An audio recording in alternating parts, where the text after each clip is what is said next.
Magandang umaga po sa inyong lahat. Magandang umaga sa na-miss kong partner. Oy, ngayon in the flesh. O yan, nahahawakan. Admiral, reunited, how are you? Okay, okay. Magandang umaga. Aking marikit na partner. Yun. Talagang hindi nasasabi, kaya nakakamiss. Sumablay ba? Nakakamiss. Nakakamiss. Ang tagal ko na lang hindi narinig, kaya mas maganda sa pandinig. Correct. Diba? So, dahil kamustahan tayo ngayon, at syempre kakamustahin din natin ang ating mga seafarers na mga bayani. O syempre, oo. Yan ang mga bagong bayani. Correct! Honoring din tayo ng katapangan ng ating mga kamarino. Bukod kay Admiral, hindi lang siyang atapang. Syempre. Atapang at hindi atakot. Kahit na kanino si Admiral, except sa misis. Sa misis niya. Pero hindi, lahat ng mga seafarers natin, atapang din. Alam mo bakit? Eh kasi syempre, nasa dagat sila. Diba? Tapos nalulungkot sila. Ay, mahirap yun, ha? Kalabanin mo yung sarili mo doon. Kaya Mari, alam mo yun, yung pag-alis pa lang, kailangan konting tibay ng loob. Kasi malulungkot ka. May iwan mo yung pamilya mo. Lalo na yung barkada mo, kainuman. Yung pala ang mas masakit, ano? Oo, di ba? O, ano pa? Kailangan ngayon magtapang ka. Lakad, lagay ng backpack, dala ng maleta, akyat sa barko. Kaya nga, tama. Atapang din yun. At atapang na may iwanan nila yung kanilang mga mahal sa buhay dito sa Pilipinas nang hindi nila alam kung ano ang susunod na mangyayari sa kanilang mga buhay, di ba? Atapang din dahil minsan namatayan. Wala na, hindi ka makaalis. Hindi ka makaalis, may kontrata ka, or makaalis ka man, minsan huli na sa pag-uwi. Diba? Tama yun. At atapang din, syempre, dahil yung kalungkutan na kanilang ine-experience pag sila ay nag-iisa at merong pinagdadaanan. Kaya talaga naman, saludo tayo sa lahat ng ating mga seafarers out there, di ba? Correct. O, ikaw, may saying ka na naman eh. Hindi. Talagang hindi. Kasi nga ngayon, pinapakita natin yung mga katapangan. Yes. Sa sakripisyo. Yes. May binibigay ng mga Pilipinong magdalaga. That's very true. Kaya ang quote ko ngayon ay galing kay Joseph Campbell. And I quote, "A hero is someone who has given his or her life to something bigger than oneself." Unquote. Correct. Mas malaki yung binigay. At hindi kailangan mamatay ang hero. Oo, patay agad. Hindi ba pwedeng wait, chill lang, di ba? Hero sa kanilang mga tahanan, hero sa lipunan. Yan. Yan ang talagang hero natin. Kaya nga, bagong bayani ang ating mga seafarers. Saludo kami sa inyo, mga bagong bayani. Saludo kami. Yes. Kaya nga, ngayong araw, meron tayong inspiring story, Admiral. Okay? Tatanungin din natin ang mga kamarino natin dyan sa Amusup kung ano ang mga sakripisyong inaalay nila sa kanilang pamilya. Mga kamarino, abangan lamang yan. Dito lang po sa the first and the longest running television program para lang po sa inyo, mga kamarino. Kaya all aboard dito sa Yan ang Marino. It Feels So Good.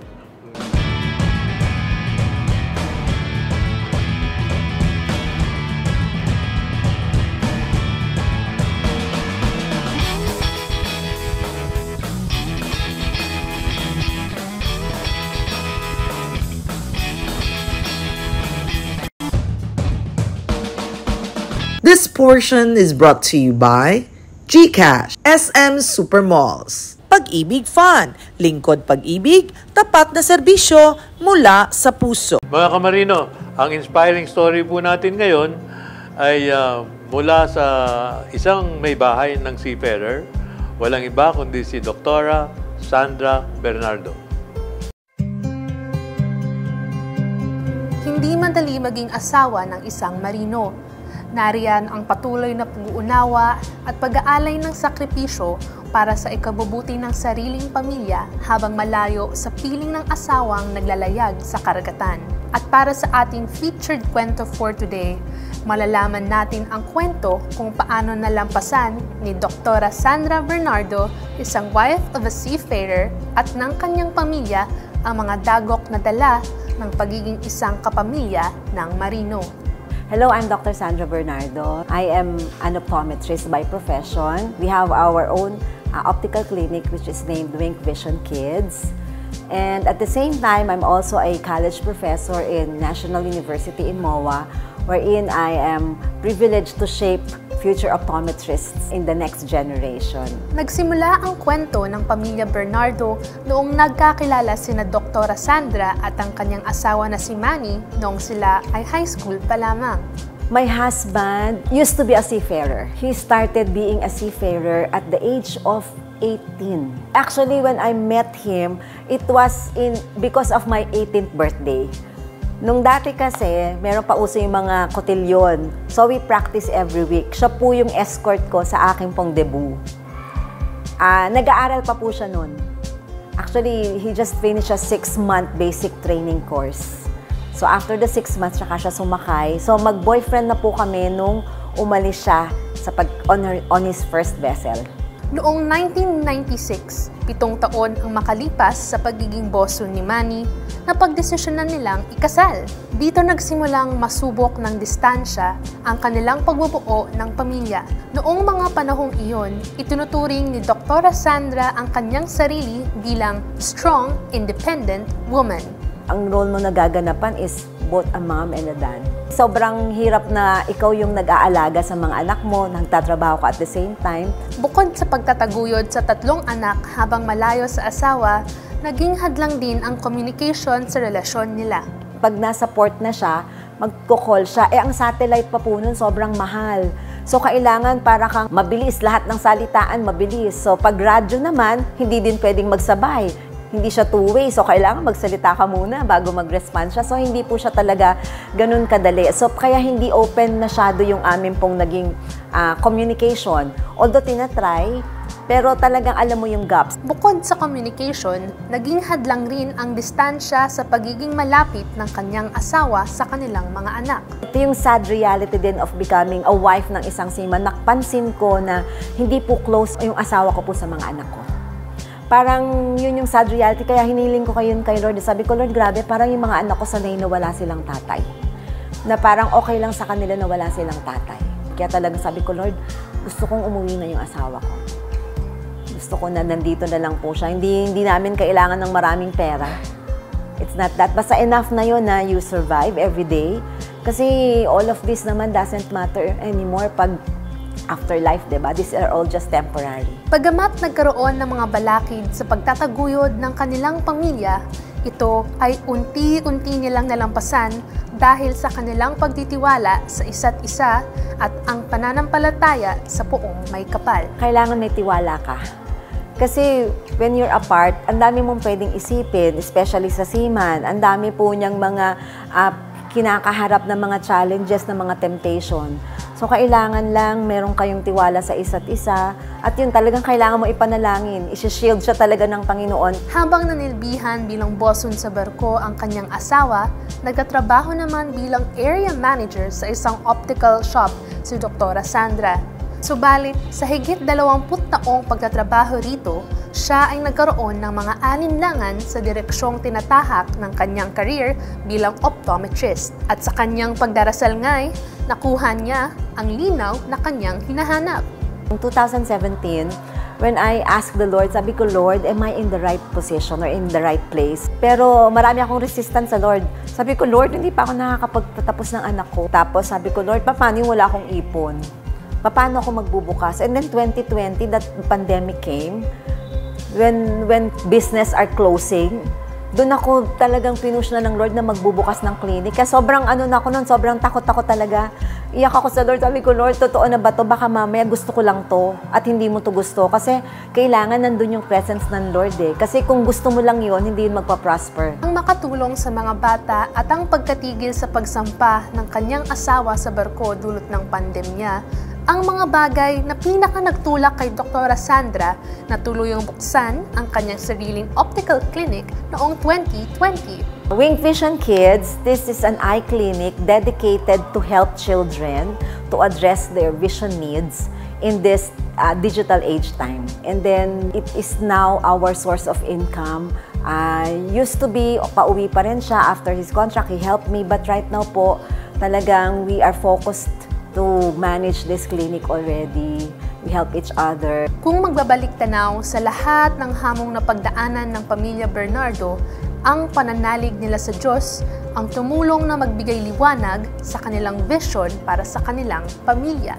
With all the struggles, with all the challenges, and with all the problems na-encounter in the past, yan po ay merong ending. So it's important that really isi-shield mo yung sarili mo and you will ask for wisdom sa Lord kasi you cannot do it on your own. Para naman sa mga kapwa niya asawa ng isang marino, ang maipapayo niya ay yung love na atin pong pinangako sa isa't isa during marriage, yun po yung ating pangahawakan. So kasi kung kayo ay pinag-isa ng Panginoon, alam mo na kailangan nating proteksyonan yung family and even the children that is entrusted to us. Habang ang mensahe naman niya sa kanyang pamilya ay Sa mga anak ko, I'd like to tell you, si Maxine, si Millicent at si Martin, I'd like to thank you. Nakita nyo yung struggle natin as a family, pero si Lord talaga yung yumakap sa atin. Thank you mga anak. Mahal na mahal ko kayo. I love you. At sa akin pong asawa, si Manny, salamat kasi you are a blessing sa Panginoon. Thank you for loving me kahit na magkalayo tayo.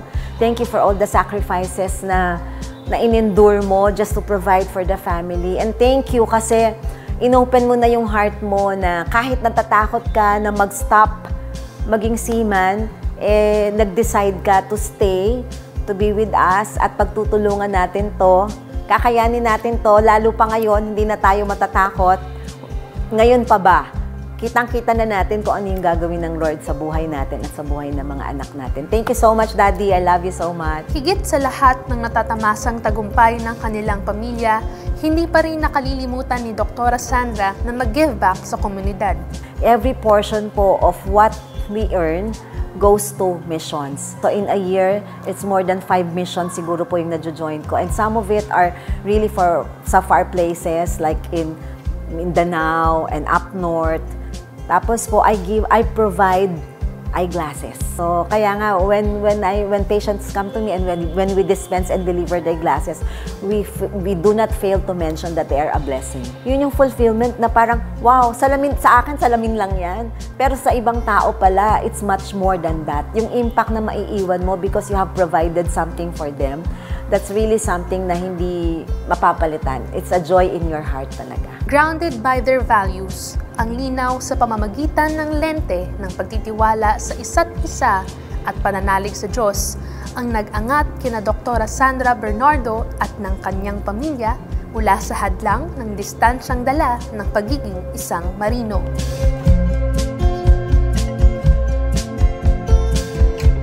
Sa pagbabalik ng aming programa, Kagitingan ng mga Pilipinong Mandaragat, ating malalaman. Tutok lamang dito sa Yan ang Marino. This portion was brought to you by GCash. Pag-ibig Fund, lingkod pag-ibig, tapat na serbisyo mula sa puso. SM Supermalls. Mga kamarino, SM Supermalls is ready to bring the heat this summer season with its one-of-a-kind sports fun. Mula April 1 hanggang May 31, 2025, iba't ibang sporty activities ang hinain ng SM Supermalls para sa bawat miyembro ng pamilya. Isa na dyan ang pagsama sa SM Active Hub, featuring 44 pickleball courts across 21 malls at running hubs sa 14 SM malls. Upang makabilang sa masayang gathering of sports enthusiasts na ito, mag-register lamang sa SM Active Hub sa SM Malls online app. The Maritime Academy of Asia and the Pacific continues to sail forward with modern facility, active cadet sponsorships, advanced education and trainings. And as the premier maritime academy in the country, be a future world-class marine officers. Be at MAAP, ensuring excellence at sea at all times.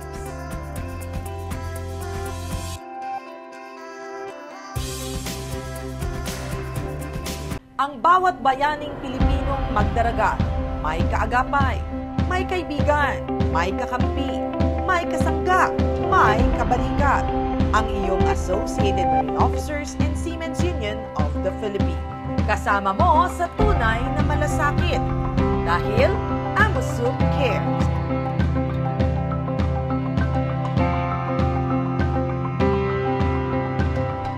This portion is brought to you by GCash, SM Supermalls. Pag-ibig Fun, lingkod pag-ibig, tapat na serbisyo mula sa puso. Mga kamarino, punta naman tayo sa Amo Soup. Pakinggan natin kung ano nga ba yung mga inialay nila sa kanilang pamilya. Tunay na iba ang katapangan na ipinapamalas ng mga Pilipinong mandaragat. Kaakibat ng gampaning ibigay ang hinahangad na buhay para sa kanilang mga pamilya ay ang iba't ibang sakripisyo sa bawat pagpapalaot. Ating alamin mula sa ating mga kamarino kung ano-ano ang mga inaalay mong sakripisyo para sa iyong pamilya. Ako po si Justin Albarico from Equestrians Class of 2024 of Maritime Academy of Asia and the Pacific. Personally, we all know na yung seafaring industry is we live on board the ship and we are far away from our families, and that is one of the biggest sacrifice for us Filipinos kasi we're very family oriented, and aside from that is the very on call kami sa trabaho, whether at night, depende talaga. We have varying schedules, and there are a lot of adjustments that we need to do, especially mentally. Kasi we have to prepare ourselves to be ready at all times. And at the same time, we need to also provide for our family. And that's the challenge of modern Filipino seafarers. I'm Dominador at the third age karunungan, and I'm from Macab Batch 2022. So I believe as a seafarer, one of the sacrifices mainly is being away from the family. Like how many months na naka-cage lang kami within a metal structure that's around 200 meters, and yun, napakadami pong adversity sa dagat, lalo na po yung hazardous environment na marami pong pwedeng mangyari, and apart from that are yung mental health namin, like there could be anxiety, depressions that we'll be facing, and we'll be facing it like independently kasi wala naman yung comfort people natin, wala yung friends, family, so mostly work, and as well as yung talagang camaraderie or yung brotherhood lang sa loob ng barko. So, I guess yun yung mainly mga sacrifices na inaano na, being away. Pangalan ko pa ay si Sancho Pural. Dati akong radio officer, tapos natanggal yung radio officer, naging AB ako. Tapos ngayon, ang last ko na posisyon, environmental officer. Siyempre, pag sa barko ka, talagang sakripisyo yun dahil sa alon lang yun ang pinaka-number 1 na kalaban namin, alon.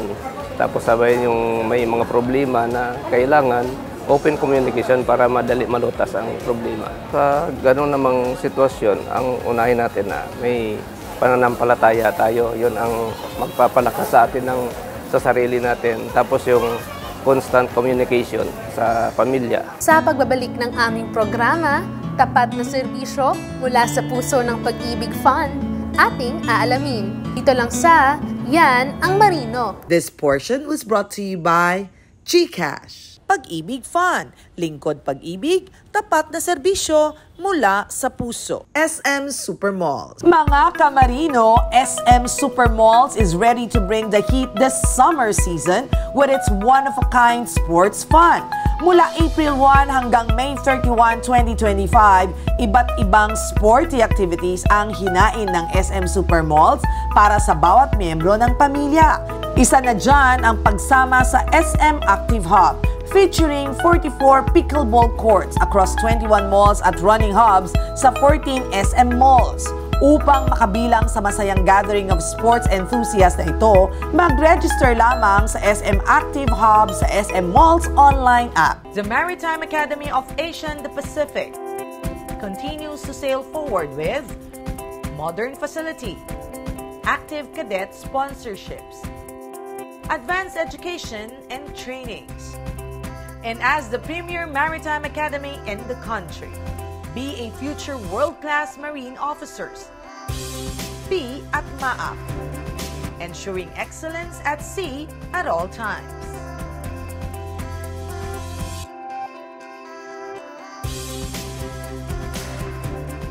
Ang bawat bayaning Pilipinong magdaragat, may kaagapay, may kaibigan, may kakampi, may kasangga, may kabalikat. ang iyong Associated Marine Officers and Seamen's Union of the Philippines. Kasama mo sa tunay na malasakit dahil AMUSUP cares.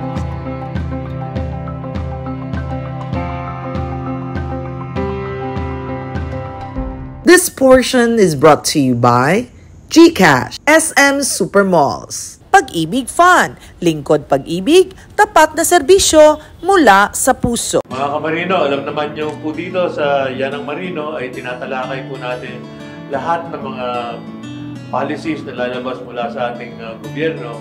At sa ngayon naman, pakinggan natin kung ano yung mga serbisyo na iniaalay ng Pag-ibig. Panoorin po.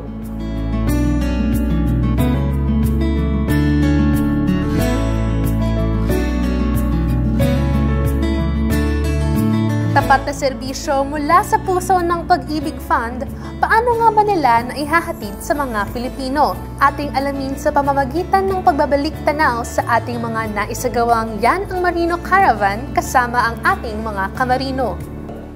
May Pag-ibig Fund ka. Okay, for the rest of you, okay, na may Pag-ibig Fund, meron kayong tinatawag na MP2. MP2, that's the Pag-ibig Fund, parang savings. Okay? Savings siya. So, sa website, merong MP2, i-click mo yon. Pasok mo yung number mo ng Pag-ibig Fund. Minimum of 500 pesos lang ang ilalagay mo doon. Pwedeng 1 year mo siya kunin or pwedeng 5 years mo siyang kunin. Tax-free yan. Number 2, mataas ang interest. You're talking about 7%, which is hindi mo makukuha sa iba, ha? Pag bangko ka lang ng bangko, may tax yun, hindi lang yon. May tax pa, ang interest mo, 0.000005. Sa Pag-ibig Fund, last year, they got 7%. One seafarer na nakausap ko, kasama ko siya, sabi niya, ma'am, narinig ko yung Pag-ibig Fund mo, I gave 300,000 for 1 year. 300,000 parang nakuha niya after 1 year, naka 17,000 siya. So instead of putting it in a bank, put it in Pag-ibig Fund na government. Good news mga kamarino! Ayon sa isang press release na inilabas ng Pag-ibig Fund noong March 27, 2025, patuloy pa rin ang pagbibigay ng murang housing loan rates ng ahensya hanggang June 2025. Patuloy rin ang pagbibigay ng Pag-ibig Fund ng pinakamababang interest rate sa housing loan market na nasa 3% interest rate per annum para sa mga minimum wage earners. Malaki ang pasasalamat na ibinibigay ng Pag-ibig Fund sa bawat miyembrong mariin ang pagsunod sa obligasyon ng kanilang mga housing loan sapagkat ito ay nagbibigay ng daan upang patuloy na makapagbigay ng murang pabahay ang Pag-ibig Fund para sa bawat pamilyang Pilipino. Tapat na serbisyo mula sa puso, yan ang Pag-ibig Fund. This portion was brought to you by GCash, Pag-ibig Fund, lingkod pag-ibig, tapat na serbisyo mula sa puso. SM Supermalls. Mga kamarino, SM Supermalls is ready to bring the heat this summer season with its one-of-a-kind sports fun. Mula April 1 hanggang May 31, 2025, iba't ibang sporty activities ang hinain ng SM Supermalls para sa bawat miyembro ng pamilya. Isa na dyan ang pagsama sa SM Active Hub, featuring 44 pickleball courts across 21 malls at running hubs sa 14 SM malls. Upang makabilang sa masayang gathering of sports enthusiasts na ito, mag-register lamang sa SM Active Hub sa SM Malls online app. Welcome to the Philippine Trade Training Center Global MSME Academy, your next training and events destination. Step into our inviting space, where innovation thrives and connections are made. We are Philippine Trade Training Center Global MSME Academy, your gateway to exceptional events and transformative training experiences. Contact us today to elevate your next event or training session. The Maritime Academy of Asia and the Pacific continues to sail forward with modern facility, active cadet sponsorships, advanced education and trainings, and as the premier maritime academy in the country, Be a future world-class marine officers. Be at MAAP, ensuring excellence at sea at all times.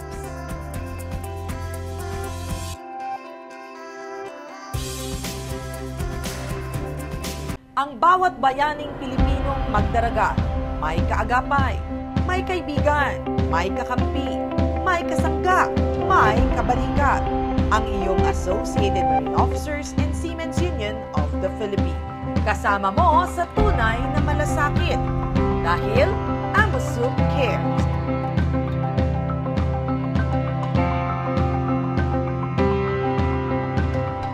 This portion is brought to you by GCash, SM Supermalls, Pag-ibig Fun, lingkod pag-ibig, tapat na serbisyo mula sa puso. Sobrang heartwarming ng ating episode ngayong araw na ito kay Dr. Sandra Bernardo at ng kanilang optical business, pati sa mga naging sagot ng ating mga kamarino sa ating katanungan kanina, di ba?